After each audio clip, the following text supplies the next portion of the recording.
My thing is, we knew from Volume 5, the bipartisan Senate Intelligence Committee report says the Russian government, that's the quote, okay, actively tried to basically tamper with our elections to install or to try to install and help Trump. That's what Volume 5, the bipartisan Senate Intelligence Committee concluded. So if that actually happened, if we believe Volume 5, there was a meeting like this. Whether this document comes from that meeting or it's fake doesn't fucking make any difference, because there absolutely was a meeting, right? For all we know, the people on Volume 5 read this fucking thing 2 years ago. We don't know, you know?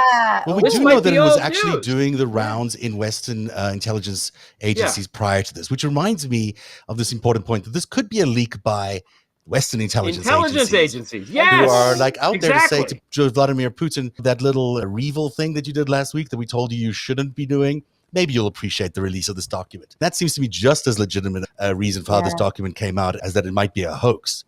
And one other thing, just before I forget, is, do you remember Konstantin Kilimnik? Yeah, he's the guy. He's not there, but he reports to, he's GRU. Wasn't that the idea that he was GRU? I think he was. He reports to Mr. Shogu over here on the right. So he was there to give Mr. Kilimnik his orders to go and get those documents from Paul Manafort of all the polling that Donald Trump was getting done during the election campaign. That's how this stuff gets communicated down the line to Konstantin Kilimnik. I was thinking of Konstantin Kosachev. Sorry. Yes. Yeah, no, Kilimnik.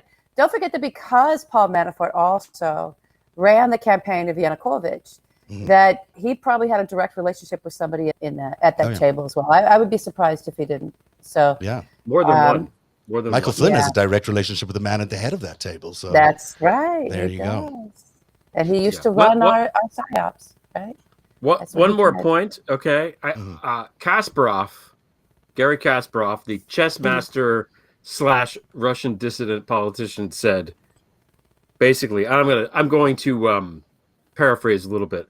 Why are we arguing about whether or not this is real? Would having his signed confession change anything? Yes. And he's right. First of all, we're never going to fucking know if this is real or not. So whether you're in basket 1 or basket 2, it makes no goddamn difference. So we might as well just run with this thing. Because, again, we have it. If you believe Volume 5, if you believe the intelligence community, if you believe Hillary Clinton, if you believe Christopher Steele, if you believe the Mueller report, if you believe all of these things, that Russia really did try to fuck with our election by installing this fucking asset money laundering doofus into the White House, if you believe that, which you should because it's fucking true, then there absolutely was a meeting just like this. Whether this was the actual meeting, at the end of the day, who gives a shit? There definitely was a meeting, period, full stop, since we're talking about grammar. Yeah, thank you very much. They also point to, it's a very good point. This is just, these are just, it's backing up the narrative that we already know to be true. It also seems to back up the narrative that there was some compromise involved. But they did have compromise. Now, it doesn't reveal what the compromise is, but it talks about his past visits to Trump's past visits to Russia and what he may have done during those past visits to Russia.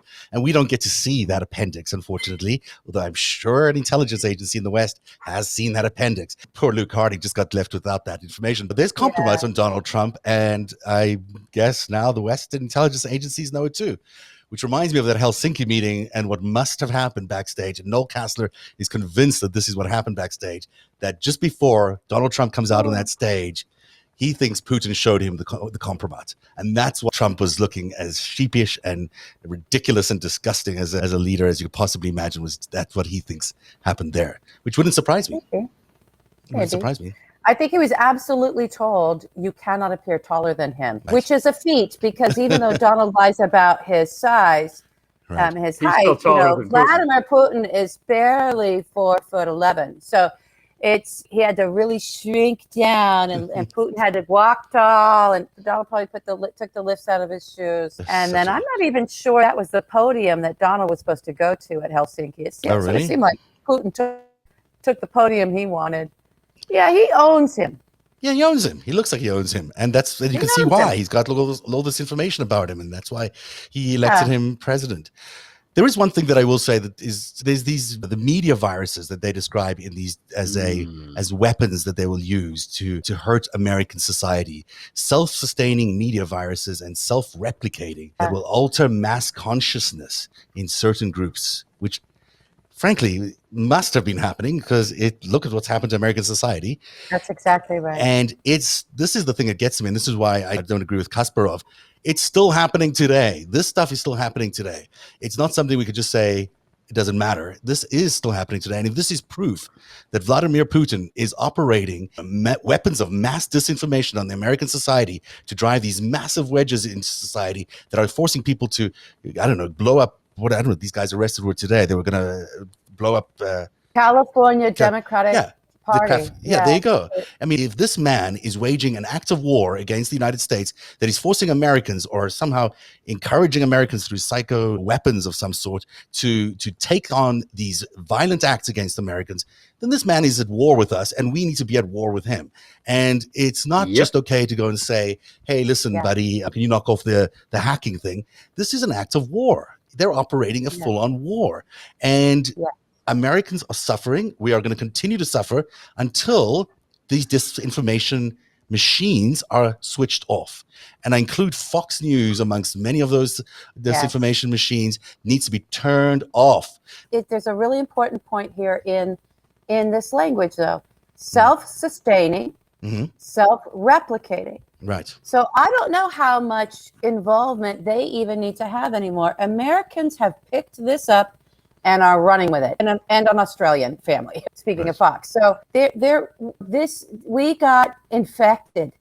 It's an infection. That's why it's a media virus, and it's now replicating on itself thanks to Americans participating in it. And I do think that there's some lawmakers involved in all this, quite clearly, and have been for quite a while. I don't know how much we need from the Kremlin anymore. Well, I do think they're still involved, and I do think I do too. I'm not discrediting that. I'm just saying the point of it was the point of the attack and the act of war is that they could launch their weapons at us and then let it fester and spread like a virus or like an opioid. Addictive substance. It's still coming. It still came from them. It still got all of their support. But I don't want to take the responsibility off the shoulders of the Americans right now that have been willfully participating in this and know where it came from. From the lawmakers to the media companies, they all know they came from the Kremlin. They know, and they're just. If these guys own Donald Trump the way that they own Donald Trump, then they also own the Republican Party in the same way. And why else are these people behaving in the way they are? It's just they're only behaving this way because someone is exerting an enormous amount of pressure on them. And amongst those groups of people must be Vladimir Putin still. The media virus that we're worried about is called the Tucker-Sonus. Yes. Is there an inoculation for that? Maybe he's take him off the air. Also, vaccination against COVID-19 will also vaccinate against the Tuckerus-Carlsonus, which is fucking killing our brains. It eats into the brain and makes you stupid. And the variants on that, it gets worse and worse all the time. I mean, it's the bow tie gets shorter and shorter as the penis shrinks and the anger grows. Did you see the picture of him in his fucking garage? Like he's gonna go do some woodwork, do it yourself shit.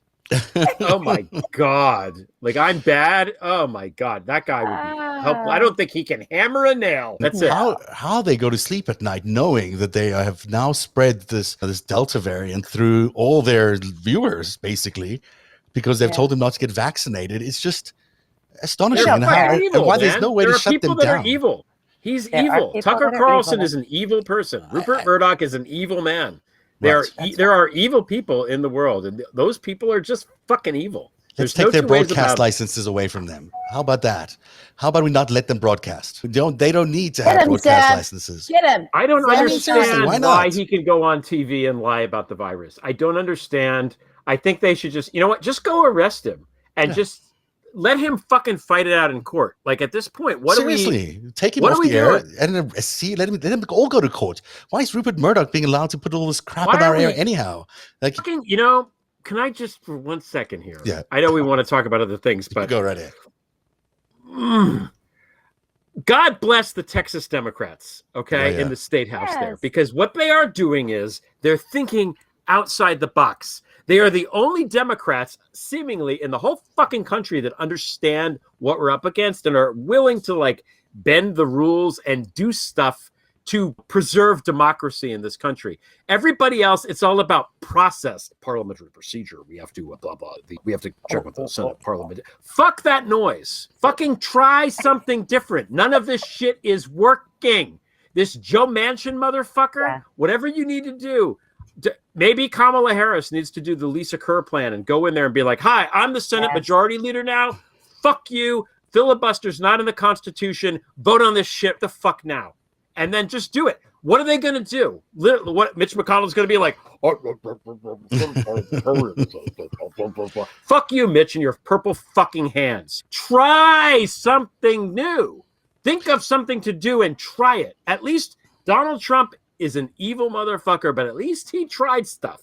He went in there and he thought, let's see what we can try to fuck with them. We need to do the same thing, but for the forces of good. That's what we need to do. And these guys are they're stuck in their fucking bubble of it's always been done this way. And we want to get the Department of Justice back to how the Department of Justice. No, we don't. No, we don't. We want to shut this thing down. We want to shut this thing down. This shit has been fucked up since Nixon. Yeah. Fucking fix it. Yeah. For God's sake. It's, you know? You're 100% right. Look, we have to take some really firm action here. And this like waffling around the edges and working on process is not going to get us anywhere. We need to shut down the MAGA movement, which means we need to arrest the leaders of the MAGA movement for the crimes that they've committed. What are they going to do? Glenn Greenwald is going to write an article. Oh my God, Biden is a fascist. He's doing that anyway. Give him something to write about. This will make Glenn Greenwald will be in Brazil jerking off until like next Wednesday. If Biden does terrible things of not following the First Amendment and about all these other things. But the thing is, his justification for this whole thing, Putin's justified his whole act against America as an act of self-defense against war. So he believed that he was acting in self-defense against American aggression towards us. Guess what? It's time for us to act in self-defense against him because they've been attacking us. We are at war with these guys. Let's shut them down. We have all the capability to do it. Why are we not doing it? I don't know. I have no idea. I don't know why we're not doing it. I think we should look. I do think that there's some soft power stuff going on in a big way right now, and so let's see where that leads. Yeah, let's see where it leads. But the Department of Justice slow walking everything. The grandpa pace going on. Excuse me, grandpas, but seriously, it's a little much. Yeah, it's just like. You would expect someone who's led an insurrection, an attempted coup, to be arrested on the day that the attempted coup took place. He's still out there doing whatever he's doing in wherever he is these days. Meanwhile, our black lawmakers were arrested for peacefully protesting in the Capitol. Somehow, black people can always get arrested in America at the drop of a coin. Pardon them right the fuck now. Just pardon them now. Yes. It's insane. The Department of Justice was founded during Reconstruction to combat the KKK because of racism. Yes. Back then, under Grant, they gave a shit and understood what was going on. I don't know what has happened to this place. If everybody's so obsessed with Kardashians and Caitlyn Jenner, so now Caitlyn Jenner is going to be on the Celebrity Go Fuck Yourself show or whatever it is. Who gives a shit? Britney Spears lost her freedom. Guess what? America's losing its freedom. Why do we care more about Britney Spears than we do about? God bless Britney. It's true though. But it's true. More about the salary cap and the fucking NFL than this shit. Yeah. So like, Huxley and Orwell got one thing very wrong. They did not get how fucking dumb everything was going to get. Right. Just how stupid everything was going to get. How dumbed down everything was going to get. Yeah, Idiocracy got that. Where Ass wins Best Picture. Where Ass, a movie called Ass, wins 14 Oscars, including Best Screenplay. And it's just a picture of a guy's ass for 2 hours. That's from Idiocracy. That's a guy who understood a thing. Right. That's where we're heading. We are. The people that won't get vaccinated, like, what the fuck do you need? How much more evidence do you need? How much more evidence do you need? Your mother goes and dies and she's on the ventilator. What are you doing?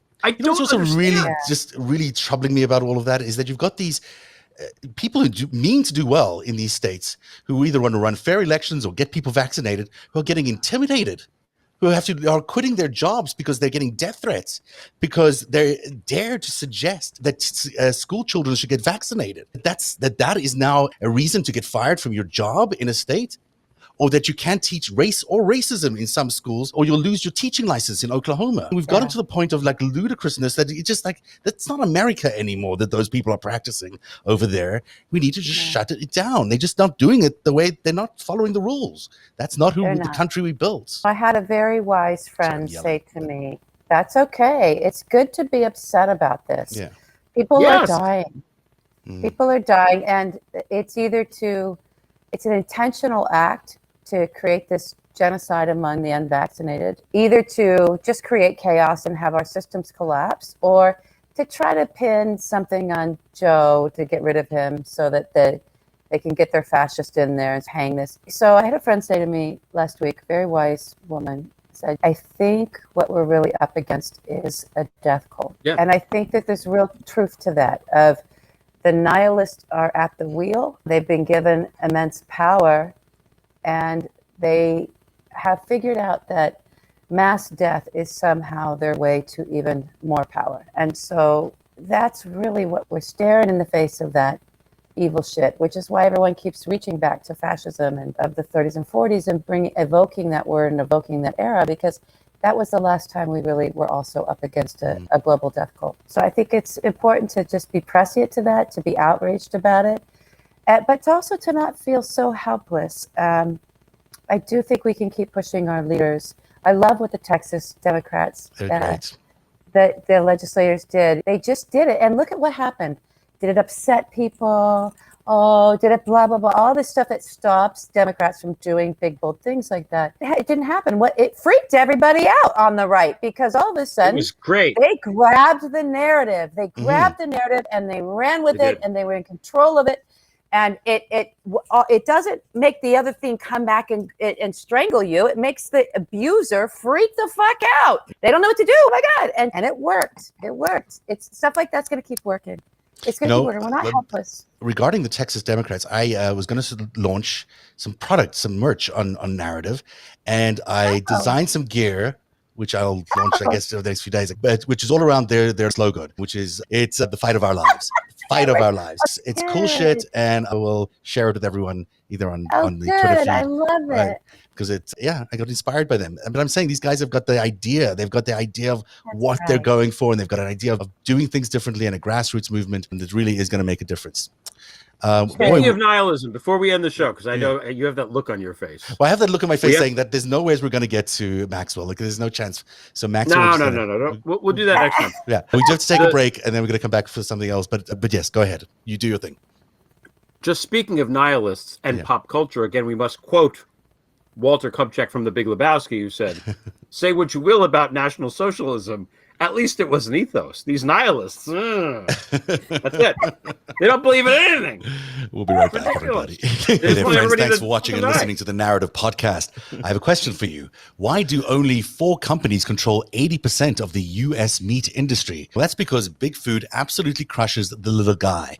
But you can help change that with moinkbox.com. Moinkbox delivers grass-fed and grass-finished beef and lamb, pastured pork and chicken, and wild-caught Alaskan salmon direct to your door, helping family farms become financially independent outside of big agriculture. Their animals are raised outdoors, their fish swim wild in the ocean, and Moink meat is free of antibiotics, hormones, sugar, and all the other junk you find prepackaged in the meat aisle.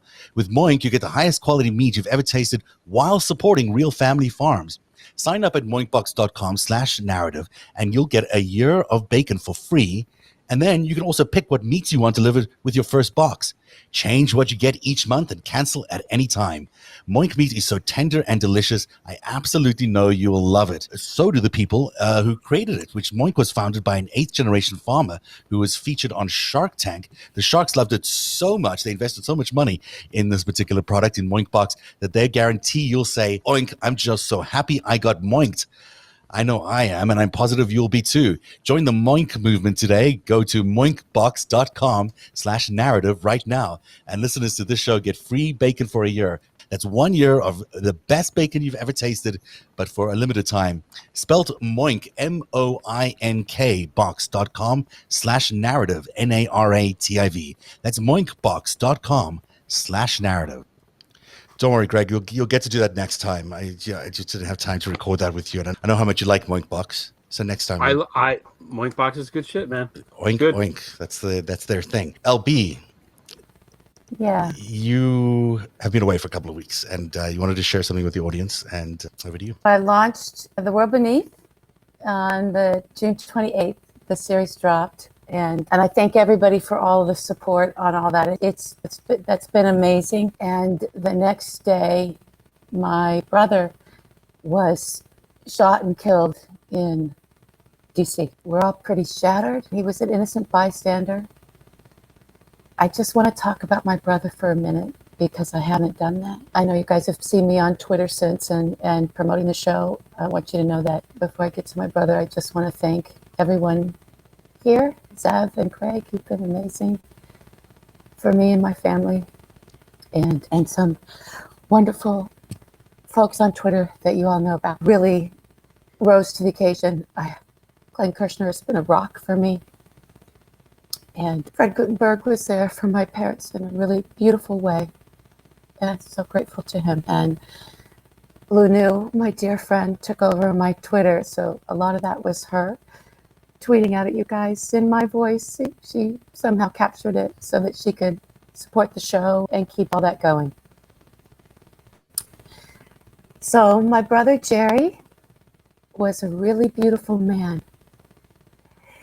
He's a husband, a son, my brother, and a father.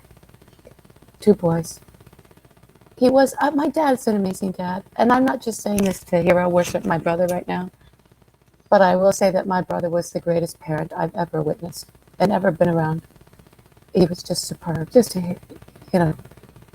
He was a man of peace. He worked in the Peace Corps for years and years. He started there. He was a Peace Corps volunteer, and then he went and got a degree from Columbia. He's a very established, prominent man, and worked for the Ford Foundation and the Aspen Institute. And he did things. He specialized in Africa there, the Ford Foundation, for that NGO. And here I am on Twitter fighting corruption by going, mobster, mob, right, doing my silly mob stuff. My brother did things. I don't remember what African country it was. He pretty much took on a continent and many other territories all over the world, but for the places he worked. But he realized that, just as an example of the kinds of things that he did for the world, he realized that the money wasn't getting to people that needed it in a micro economic development sense, and it was being stored in the government, and there was all this opportunity for corruption because people didn't have addresses. And part of the finding on some of how some of money gets to people is like they have to have an address, right? So my brother went door to door, hut to hut, and gave everyone in an entire village, if not city, and so that they could get the aid they needed, and that actually ended quite a bit of corruption. He fought corruption that way. He did it all over the world, and he developed programs and oversaw programs and that helped to spread peace. Literally, he was a peacekeeper and a peacemaker. So that he was taken by gun violence is very shocking. And it's only to be discussed that way. I will not tolerate hearing it discussed any other way. Just so you guys know, you're going to see me. I'm going to be off Twitter for a little bit.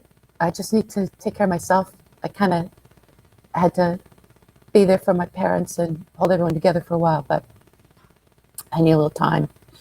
We'll put up some stuff for Jerry. There is a foundation that is Accept Gifts in his name, and it's all about developing the arts for victims of gun violence and survivors, families of gun violence, so that they can use the arts to heal. That's very much in the vein of my brother. You're so brave to talk about this, LB, and to share it with the audience and to share it with us. And I know how just traumatizing I don't know how traumatizing, to be honest, but I can sense how traumatizing the last couple of weeks have been for you. And it's very difficult. Yeah, I want to say that listen to the parents, whether it's parents of a young child taken by a gun, or who are elderly and their son was full grown, and certainly had a rich, full life and was a parent himself.